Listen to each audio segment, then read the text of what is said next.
Imagine opening a sacred ancient religious text. You're bracing yourself for, hundreds of pages of rigid laws, dense genealogies tracking who begot whom, right? Oh, yeah. Usually some epic chariot battles in there, too. Exactly, or maybe some terrifying apocalyptic warnings. But instead, right in the middle of all of that, you stumble upon a woman talking about her lover's body smelling like imported Himalayan spices. Right. It's totally I unexpected. mean, there's no explicit mention of God. There are no moralizing lectures. There is just raw, unapologetic, highly detailed physical desire. Yeah, it's pretty shocking when you actually read it. So how on earth did a text like the Song of Songs sneak its way to the biblical canon? And what does an ancient poem about unabashed human longing actually have to teach you, a modern listener, about desire, restraint, and connection? It's a massive question. Okay, let's unpack this. We're drawing today on a really comprehensive survey by Chris R. Villasis. Yeah, which is a fantastic resource. It really is. It synthesizes world-class research from the Encyclopedia Britannica, the Bible Project, the Leon Levy Dead Sea Scrolls Digital Library, and the University of Helsinki. That's a lot of heavy-hitting scholarship. Right. But before we can even begin to understand the steamy poetry itself, we have to figure out what this text actually is.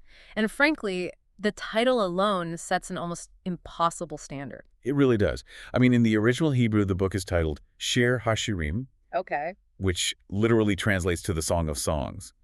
And in ancient Hebrew syntax, that specific grammatical construction functions as a superlative. A superlative, like saying it's the absolute best. Exactly. It's the exact same linguistic mechanism used in phrases like King of Kings or Holy of Holies. Oh, wow. So the text isn't just announcing itself as a good poem, Mhm. it's making a massive authoritative claim right out of the gate. Right. It is declaring itself the ultimate, the highest, like the absolute finest song ever composed. Yeah, precisely. But, the immediate question is, whose song is it?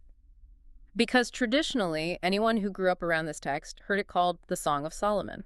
Right, that's the common name for I it. mean, the very first verse, the superscription, flat out says it belongs to King Solomon. That's the 10th century BCE monarch, famous for his wealth, his wisdom, and his massive royal harem, right? Yeah, and ancient readers took that superscription at face value. Associating the ultimate love song with Solomon just seemed entirely logical to a historical audience. Sure, that makes sense. However, modern scholarship paints a vastly different picture.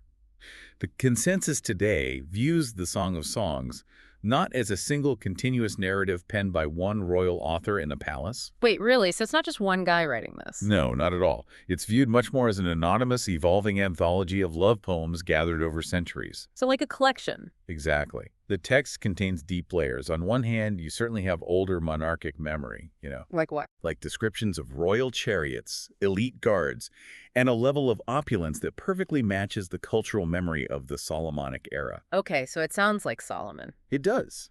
But the linguistic reality of the Hebrew itself tells a completely different story. Right, well, I'm struggling to buy this split authorship idea just based on language. I know the survey points to Persian loanwords as the smoking gun here, Yeah, that's a big part of the argument. specifically the word parties in chapter 4, which means orchard or park, right? Yes, and it eventually becomes our English word paradise. Oh, that's cool. But the argument is that parties didn't enter Hebrew until the Persian period, which is hundreds of years after Solomon died. Correct. But Solomon was famously the richest king of his era. I mean, he had international wives, massive trade fleets, diplomats visiting constantly. He was definitely cosmopolitan, yeah. So couldn't he have just picked up the word pardes from a visiting dignitary over dinner? Why does one word force us to rewrite the entire timeline? Well, if it were just one isolated vocabulary word, Yeah. your theory of a cosmopolitan king picking up foreign slang would be highly plausible. Right. But linguists aren't just looking at isolated nouns. They're looking at the fundamental structure of the language. Okay, so what else are they looking at? Well, the Song of Songs utilizes a specific form of Hebrew syntax, specifically the widespread use of the relative pronoun she. Chi. Yeah, she, instead of the classical biblical Asher. Mhm. And that switch is characteristic of much later post-exilic Hebrew. Oh, I see. So it's not just a borrowed noun, it's the grammar itself? Exactly. It's the linguistic equivalent of reading a document supposedly written by Abraham Lincoln. Right? Yeah. And while the ideas sound like Lincoln, the author uses modern internet slang and contemporary sentence structures. Oh, wow. Okay, that makes it pretty obvious. Yeah. The structural mechanics of the language placed the final polished compilation of this text much later, likely during the Persian or even Hellenistic era, long after the exile to Babylon. So the compilers take a later text filled with later language and deliberately slap an ancient king's name on it. That's the prevailing theory, yes. Is this essentially like a modern mixtape? Like you have older classic acoustic tracks from the Solomonic era mixed with newer, highly produced tracks by a post-exilic DJ. That's a fun way to look at it. And this editor throws in Persian loanwords, and they just market the whole album under Solomon's name to guarantee it gets listened to. Well, the mixtape analogy captures the idea of compilation, Mm. but it breaks down when we look at the seamlessness of the text. How so? A mixtape implies distinct, separate tracks, where you can clearly hear the transition from one artist to the next. What these ancient editors did was far more sophisticated. They blended it together more. Exactly. They smoothed the edges. They wove these disparate generational poems into a single, unified tapestry of cultural memory. That takes some serious editorial skill. It really does. Hmm. And what's fascinating here is why they used Solomon's name. It wasn't just a marketing ploy to get readers. It wasn't. No, it was a canonical strategy. Solomon is the patron figure of biblical wisdom literature books, like Proverbs and Ecclesiastes. Oh, right. He's the wisdom guy. Precisely. By attaching his name in the superscription, the later editors were signaling to the reader that this text belongs in that specific wisdom cluster. So they're framing how you're supposed to read it. Yes, they were saying, do not read this as cheap, disposable entertainment. Read this as profound wisdom about the human condition. But a linguistic theory about Persian loanwords and shifting syntax only gets us so far. At some point, this oral tradition and editorial process had to stop evolving, right? Right. It eventually had to be written down. Exactly. Someone had to physically write down the final version. How do we actually know when this text stopped being an evolving tradition and became a fixed physical book that ancient people held in their hands? We know because we found the dirt in the scraps. To lock down the timeline, we look to the Leon Levy Dead Sea Scrolls digital library. Okay, the Dead Sea Scrolls. Yeah, which catalogs the discoveries from Qumran. Down in Cave 4, which was essentially the motherlode of the Dead Sea Scrolls discoveries, archaeologists found physical, carbon-datable fragments of the Song of Songs. Wait, actual physical pieces of it? Yes, they are formally designated as manuscripts 4Q106, 4Q107, and 4Q108, alongside another fragment from Cave 6 known as 6Q6. That is wild. But finding fragments sounds straightforward. How do researchers actually know they are holding the Song of Songs, though? It's a painstaking process. I imagine a piece of parchment from over 2,000 years ago sitting in a desert cave isn't exactly a pristine, bound book with a title page. No, not at all. It's entirely forensic. The Cave 4 fragments are often no larger than a postage stamp. A postage stamp? Are you kidding me? I'm serious, or maybe just a few inches wide. They're incredibly brittle, darkened by age, and literally eaten by insects. That sounds like a nightmare to study. It is. Scholars use paleography, which is the meticulous study of how the shape of the Hebrew letters evolved over time, to date the handwriting itself. Okay, so the handwriting gives them a date range. Right. Then they cross-reference the visible words on those tiny scraps with the known text of the Hebrew Bible. Ah, I see. So if you have a scrap that contains the specific Hebrew sequence for your two breasts are like two fawns, twins of a gazelle. Yeah, you can be incredibly confident you aren't looking at a fragment of Leviticus. Exactly. You know you've got the Song of Songs. That's amazing. It really is. The existence of these specific fragments at Qumran proves that by the late Second Temple period, so the 2nd and 1st centuries BCE, the Song of Songs wasn't just an abstract oral tradition anymore. It was locked in. Yes, it was a fixed physical text actively circulating, being rigorously copied, and treated with the reverence of Scripture by a highly devout Jewish sect. But even with the Qumran fragments proving it existed as a physical book, the sources point out a glaring absence. Which is? Well, we have no ancient Egyptian obelisk, no carved stone monument in Mesopotamia, and no direct historical inscription anywhere that verifies the origin of these specific poems. Right, there's no big billboard saying this was written here. Exactly, we just have the text itself, which, to be honest, looks suspiciously like other secular poetry from the ancient Near East. And that comparative literature of the ancient Near East is vital here. How so? When archaeologists unearthed Egyptian papyri containing love poems from the 2nd and 1st millenniums BCE, like the famous Chester Beatty papyri, The scholarly world was stunned by the parallels. Because they sounded the same. Yes, Egyptian secular love poetry uses the exact same motifs. For example, they constantly refer to lovers as brother or sister. Which was an ancient term of endearment, not a literal familial relationship, right? Exactly, thank goodness. They also feature lovesickness, where a lover takes to their bed and the royal physicians cannot cure them. Because only the sight of their beloved is the medicine. You got it. They use heavy floral and faunal imagery, too. The Song of Songs is undeniably participating in this broader international literary genre. So it's not entirely unique in its style. Right. It didn't emerge in a vacuum. It speaks the regional language of romance. It speaks the language of romance, but it also speaks the language of massive global economics. Oh, absolutely. Because the text uses this agrarian backdrop, vineyards, sheep, changing seasons, but it constantly interrupts that dirt under the fingernails farming imagery with references to wildly expensive imported luxury goods. Yes, the spices. Yeah, we're talking about myrrh, frankincense, nard, cinnamon, and aloes. And the economic reality of those specific spices is crucial to understanding the emotional weight of the poetry. Ancient Judea was not growing nard. No, where does it come from? Nard, or spikenard, is derived from a flowering plant that grows at altitudes of 10,000 feet in the Himalayas. Wait, the Himalayas? Yes. For nard to reach a consumer in the ancient Near East, it had to be harvested in the mountains of modern-day Nepal or India, dried, packed onto animals, and carried across the Hindu Kush. That is an insane journey. It gets worse.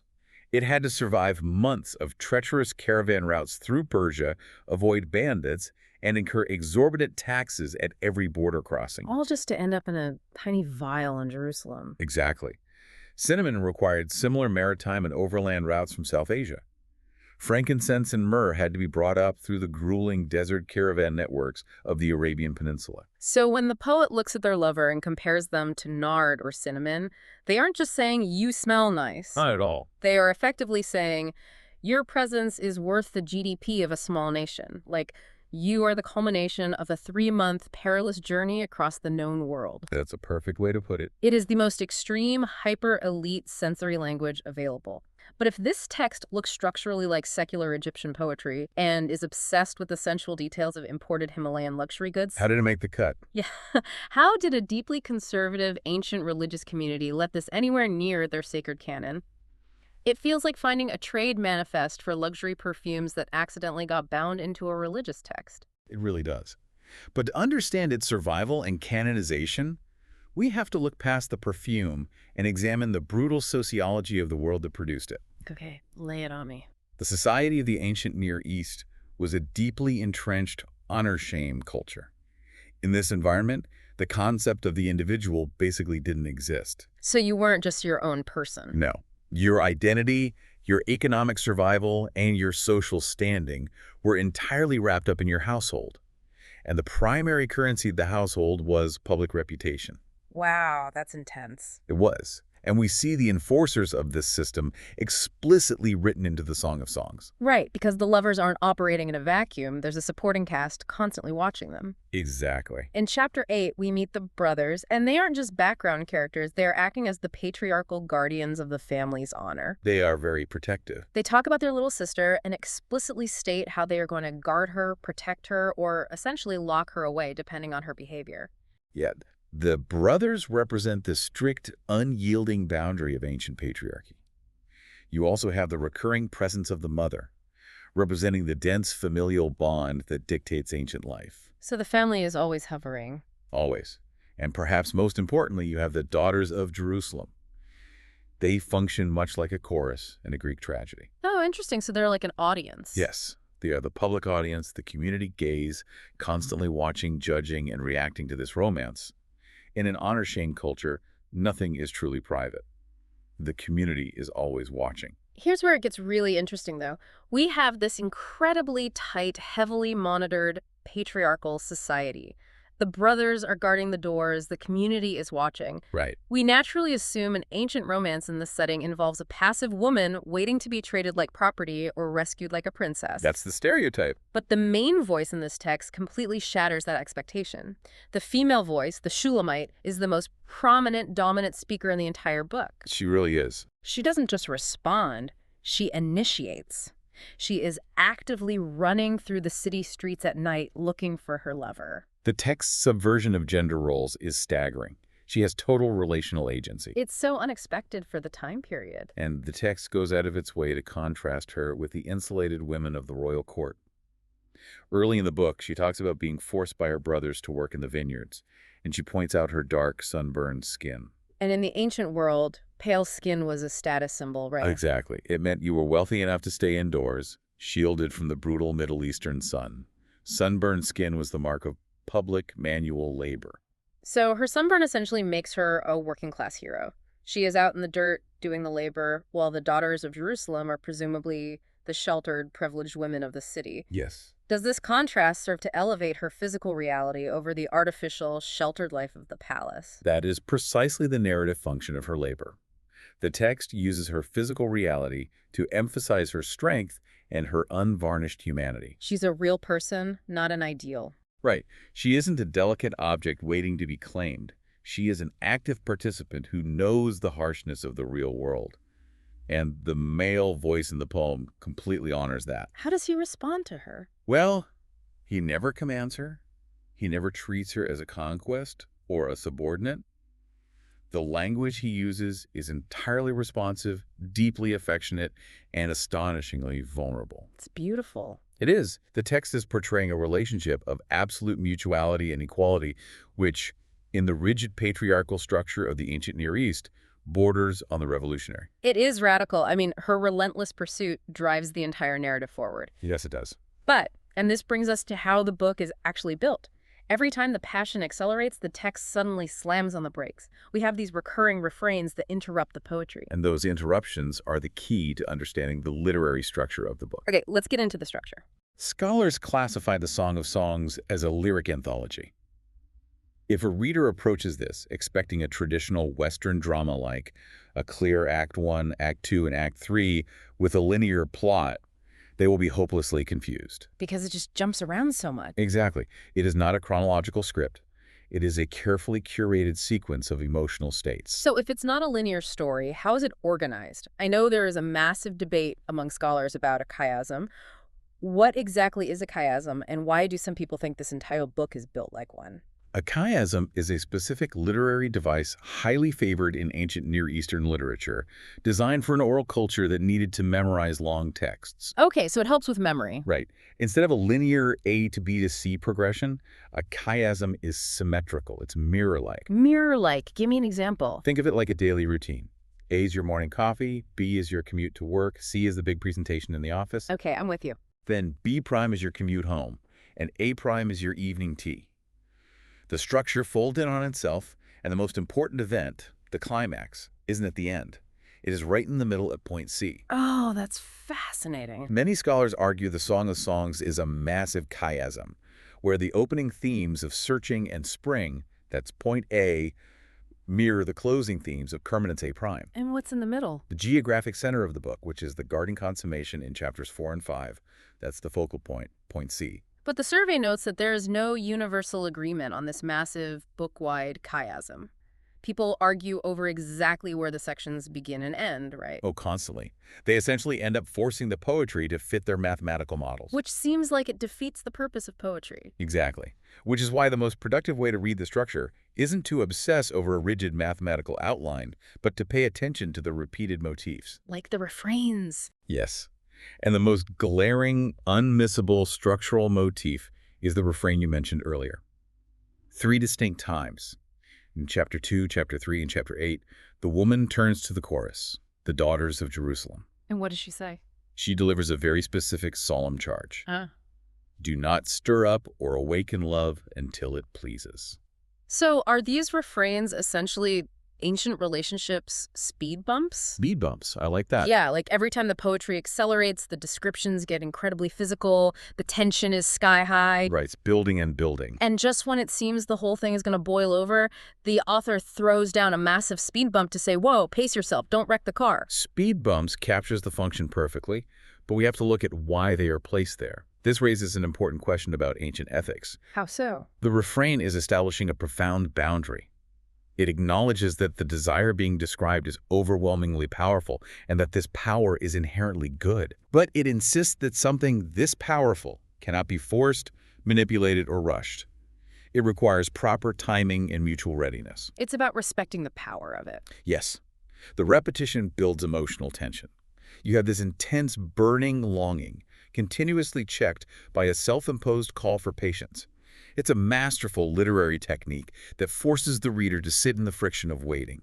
Man, let's actually experience that friction. Let's drive over those speed bumps and walk through the landscape of the poem to see how this push and pull actually plays out. Let's do it. The book opens in chapters 1 and 2, and the tone is completely dominated by desire and the arrival of spring. The opening chapters are an absolute explosion of sensory life. The winter is over, the rains have passed, the blossoms are appearing. It is a world waking up. It sounds beautiful. It is. And in the middle of this, the beloved is described as arriving, leaping across the mountains. Yeah. The Hebrew word used for him is umbi. Umbi, what does that mean? It translates to a gazelle or a young stag. It's a word that conveys incredible swiftness, boundless energy, and wild grace. The imagery is deeply kinetic. So there's this electric mutual attraction right from the start. Exactly. But right at the peak of this springtime exuberance, at the end of chapter 2, we hit the first refrain, the first speed bump, the warning to wait. And then we cross into chapters 3 and 4, and the environment drastically changes.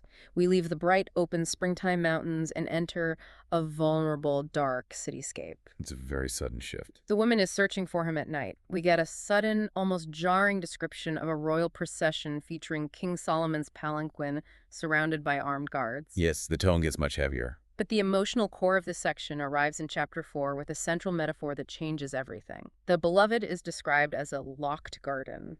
The Hebrew word there is gan, meaning garden. Now, in the ancient Near East, a garden was the ultimate symbol of life, fertility, and sensory delight. It was an oasis. Exactly, a stark contrast to the harsh, arid desert surrounding them. But to call it a locked garden, a sealed spring, is profoundly significant. It takes the life-giving beauty of the garden and adds an impenetrable boundary. So the locked garden is basically the ancient framework for healthy relationship boundaries. In a way, yes. It's a way of saying that true, ultimate intimacy isn't a public park where anyone can just wander through and enjoy the scenery. It is a highly exclusive, fiercely protected, private sanctuary meant for one specific person. That's beautifully said. It elevates the intimacy precisely by restricting access to it. The exclusivity is what makes it sacred. That makes a lot of sense. But this sanctuary isn't immune to pain. As we transition in chapters 5 and 6, the poetry takes a surprisingly dark turn. We are introduced to the realities of delay and loss. What happens? He comes to her door at night, knocking, his hair wet with the dew. But she hesitates. She is slow to get out of bed and open the door. And by the time she finally opens it, he is gone. Oh, that's heartbreaking. And her reaction to his absence is immediate panic. Yes, she's desperate. She goes back out into the city streets to find him, just like she did in chapter 3. But this time, it goes horribly wrong. The city watchmen, the guards, whose literal job is to maintain the order and boundaries of the city, find her. And they are not kind. Not at all. They don't help her. They beat her, they bruise her, and they strip away her cloak. It is a shocking moment of violence in the middle of a love poem. The violence shatters any illusion that this is just a plastic, idealized fairy tale. It injects a stark, brutal realism into the text. Why do the watchmen attack her, though? The watchmen represent the harsh social boundaries of the honor-shame culture. By roaming the streets at night, she is violating the patriarchal norms of her society, and the society violently punishes her for her agency. Wow, so it's a structural punishment. Yes. It acknowledges that stepping outside the protected bounds of the household carries immense physical danger. But what is truly astonishing is her psychological response. Because she doesn't retreat and she doesn't turn bitter. No, she doesn't. Even after being beaten, she turns right back to the daughters of Jerusalem, and instead of complaining about her lover's delay or the trauma she just endured, she launches into a massive, detailed poem praising his physical beauty. And that is the mark of mature love in the text. It demonstrates an ability to navigate deep disappointment, miscommunication, and external trauma without resorting to contempt for the partner. She chooses to focus on what she loves about him. Yes. She holds on to the vision of his worth, even when the circumstances are disastrous. Which perfectly sets the stage for the climax in chapters 7 and 8.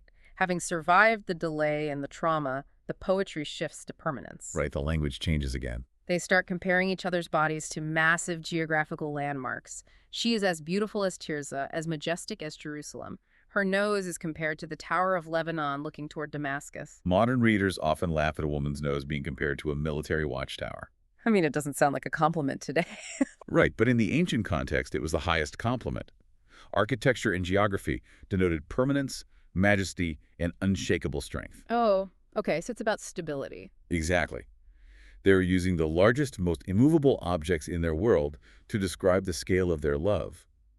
And this geographic permanence builds directly to the philosophical summit of the entire book in chapter 8. The famous verses. Yes. She declares, "Love is strong as death. Jealousy is fierce as the grave. Its flashes are flashes of fire, a very flame of the Lord. Many waters cannot quench love, neither can floods drown it." It portrays love, the Hebrew word ahava, right? Yeah. As an elemental, unstoppable force of nature. Yes, hava. Yeah. And there's a massive linguistic debate hidden right there in the fire, isn't there? Yeah, the word shalivetya. Let's talk about that. The translation of shalivetya is one of the most fiercely debated points in biblical scholarship. It literally translates to a most vehement flame. But there's a catch with the suffix. Exactly. The suffix at the end of the word Yah is the shortened poetic form of the divine name Yahweh. So many scholars argue this should be translated as the flame of Yah, making it the only explicit mention of God in all 8 chapters. That completely changes the meaning. It does. Even if it's just functioning as a superlative meaning a God-sized flame, it implies that this intense, physical, unquenchable fire of human desire contains a divine spark. It elevates human physical love to a cosmic, spiritual level. Which brings us to the ultimate question of this deep dive. We have spent this time analyzing a text obsessed with physical bodies, imported spices, violent watchmen, locked gardens, and unquenchable erotic fire. It's a lot. It is. So why is this explicit celebration of human sexuality in the Bible? To understand its place in the canon, we have to look at how it was categorized and used by the community that preserved it. How did they use it? Well, the Song of Songs was placed in the Ketuvim, the writing section of the Hebrew Bible, right alongside Proverbs, Job, and Ecclesiastes. And in Jewish liturgical tradition, it wasn't hidden away. It was read publicly every single year at Passover. Wait, Passover? Yes. Passover is the foundational festival of deliverance, celebrating God rescuing Israel from slavery and establishing a covenant with them. So they read a love poem during their biggest theological festival. Exactly. Reading this text at that specific festival ties the poetry of love directly to the theology of salvation. But historically, religious leaders were incredibly uncomfortable with the actual words on the page, weren't they? I mean, for centuries, nobody wanted to admit this was just a poem about 2 human beings desiring each other. The discomfort was profound, largely due to the influence of Hellenistic philosophy on the ancient world. Greek thought. Right. Greek thought introduced a strict dualism. The idea that the spiritual realm was pure and good, while the physical material body was inherently dirty or lesser. So they couldn't handle a holy text about bodies. Precisely. Because of that cultural bias, early Jewish rabbis and later Christian church fathers couldn't accept that a sacred text would just celebrate physical bodies. So they utilized an allegorical hermeneutic. Meaning they made it a metaphor. Yes. They insisted the text was a massive, coded metaphor. In the Jewish tradition, it was interpreted strictly as an allegory for the love between God and the nation of Israel. And in the Christian tradition? In the Christian tradition, figures like Origen and Bernard of Clairvaux preached hundreds of sermons arguing it was exclusively an allegory for the love between Jesus Christ and the church. Hundreds of sermons just on that metaphor. Oh, yeah. Every single physical detail was aggressively spiritualized. The 2 breasts became the Old and New Testaments. The spices became spiritual virtues. The physical reality of the human lovers was entirely erased. But the scholarly consensus today has completely abandoned that kind of aggressive line-by-line allegory, haven't they? They have. The modern hermeneutical consensus insists that the literal sense of the text must come first. Meaning you have to read it as a love poem. Right. Before it can be a metaphor for anything else, it must be read as an unashamed, literal celebration of human romantic and physical love. But doesn't reading it literally make it secular? No, actually, it connects it to the deepest theological roots of the Hebrew Bible. It links directly back to the creation mandate in Genesis chapters 1 and 2, where the physical embodied union of male and female is looked upon by God and declared to be very good. So it's pointing back to Eden. Exactly. The Song of Songs is essentially a poetic commentary on the Garden of Eden, portraying a world where human sexuality is not a result of the fall, but a pristine, beautiful part of original creation. So, what does this all mean? Let me express some genuine skepticism here. Sure, go for it. I understand the Genesis connection, but if there is basically no explicit mention of God in the text, Mhm. if the author just wrote a gorgeous, literal poem about two people sleeping together, isn't calling it theology just a modern academic sleight of hand? You think we're stretching it? Yeah. Are we just reverse engineering a spiritual excuse for keeping a secular love poem in the canon? It's a fair question, but the absence of explicit theological language is exactly what makes its theological claim so powerful. How do you mean? By including a completely human, deeply physical text in the sacred canon, the ancient compilers were making a massive claim about the nature of reality. It is a theology of anthropology. Meaning a theology of what it means to be human. Yes. It asserts that human beings are created as physical, desiring creatures meant for intense mutual delight, and that this physical delight is not a distraction from spiritual life. It is a core component of it. Okay, that's a profound way to look at it. Furthermore, we have to look at the typological sense.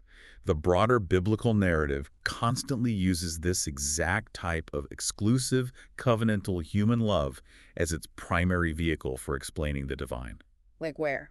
Well, the prophet Hosea uses marriage to explain God's fidelity. The Apostle Paul in Ephesians 5 explicitly links human marriage to the cosmic mystery of Christ. Oh, right. And Revelation has all that wedding imagery. Exactly. The entire biblical library ends in Revelation 19 and 21 with the imagery of a wedding feast.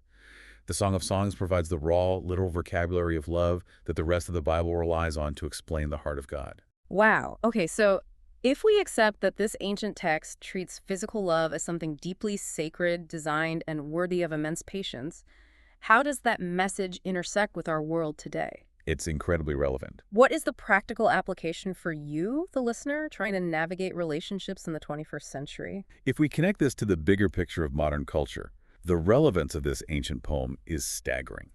The text firmly rejects two opposite, destructive extremes that dominate our current cultural landscape. What's the first extreme? On one hand, it completely rejects the trivialization of love. We live in a swipe culture, where intimacy is frequently reduced to a disposable transactional appetite. You swipe, you consume, you discard. Fast food romance. Yes. But the Song of Songs insists that true intimacy is a locked garden. It demands exclusivity, deep verbal affirmation, and profound mutual respect over consumerism. And the second extreme. On the other hand, the text also rejects the sterilization of love. We have modern movements that reduce sexual intimacy to mechanical technique, biological function, or strict joyless duty. Just making it clinical. Exactly. The song refuses to sterilize desire. It portrays it as an intoxicating, fiery, elemental force that should be celebrated with the finest spices the world has to offer.